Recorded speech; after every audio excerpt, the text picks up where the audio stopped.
Imagine, if you will, the heart of Anatolia, nearly 4,000 years ago. The air is thick with anticipation, a mix of incense, sun-baked stone, and the low hum of 1,000 whispers. We are in Hattusa, the mighty capital of the Hittite Empire, a civilization that would shape the very course of history. It's the 16th century BC, and we're standing in the grand courtyard of the great temple. Sunlight streams down, catching the bronze gleam of soldiers' weapons and illuminating a scene of profound importance. Look around. The crowd is a vibrant tapestry of Hittite society. There are farmers, their hands calloused from working the fertile lands. Artisans, whose skills have built this magnificent city, stand beside merchants who have traveled treacherous roads to bring exotic goods to the capital. Nobles in fine linen robes whisper among themselves, while priests, clutching sacred symbols, maintain a solemn vigil. In the background, scribes are hunched over soft clay, their styluses poised, ready to record history as it happens. Everyone is here. Everyone is waiting. Their eyes are all fixed on one man, in the center of the courtyard. Standing before a colossal stone relief of the sun god is King Hattusili I. He is the founder of the Hittite Old Kingdom, a warrior who forged an empire. But today, he is not just a conqueror. He is a lawgiver. In one hand, he holds a golden scepter, a symbol of his royal authority and his power to command. But it's what he holds in his other hand that truly commands the attention of the throng. It's a clay tablet, etched with the intricate wedges of cuneiform script.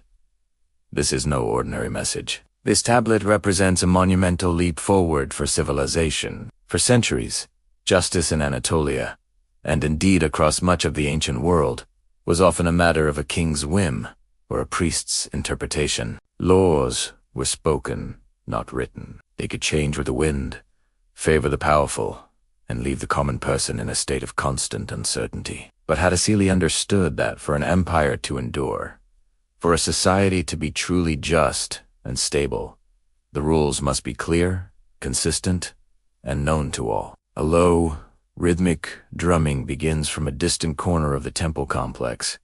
Adding to the gravitas of the moment, the whispers in the crowd die down. All is still. Hattusili raises the clay tablet high, for all to see. His voice, strong and clear, rings out across the courtyard, echoing off the temple walls, adorned with Hittite hieroglyphs. Our laws are now written, he declares. The words hang in the air, charged with meaning. A collective gasp ripples through the crowd. This is the moment everything changes. This isn't just about punishment.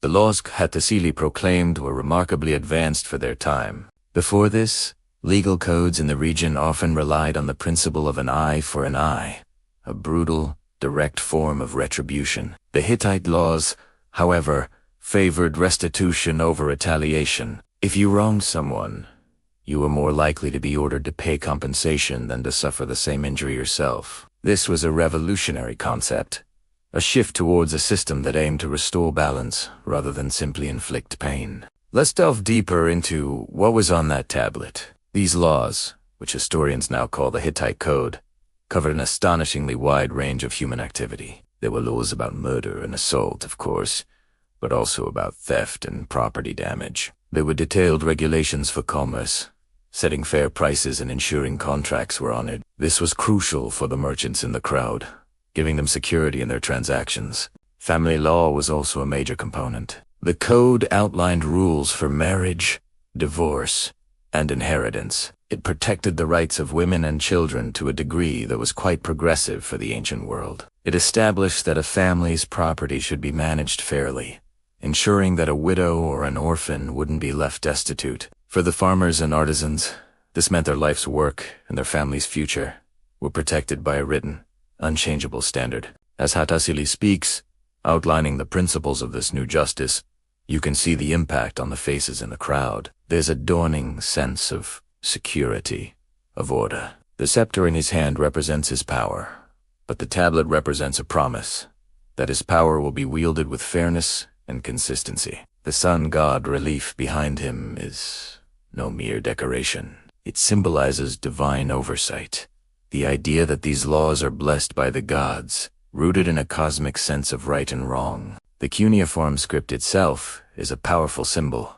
It is the technology of civilization, the tool that allows knowledge, stories, and now, laws, to be preserved and shared across vast distances and through time. In a corner, the scribes are not just copying the king's words. They are creating multiple copies of the law code. These tablets will be sent out to the far-flung provinces of the Hittite Empire, ensuring that the same justice applies in a small village as it does here in the capital. This is the creation of a unified legal state. This event is more than just a ceremony. It is the formalization of a social contract. By gathering people from every walk of life, from the noble to the farmer, the priest to the soldier Hattusili, is demonstrating that these laws apply to everyone. This is a law for the Hittite people, a foundation upon which their society will be built. It's an agreement between the ruler and the ruled, establishing a system of rights and responsibilities for all. The rich tapestry of Anatolian rugs underfoot seems to represent the weaving together of these different social threads into a single,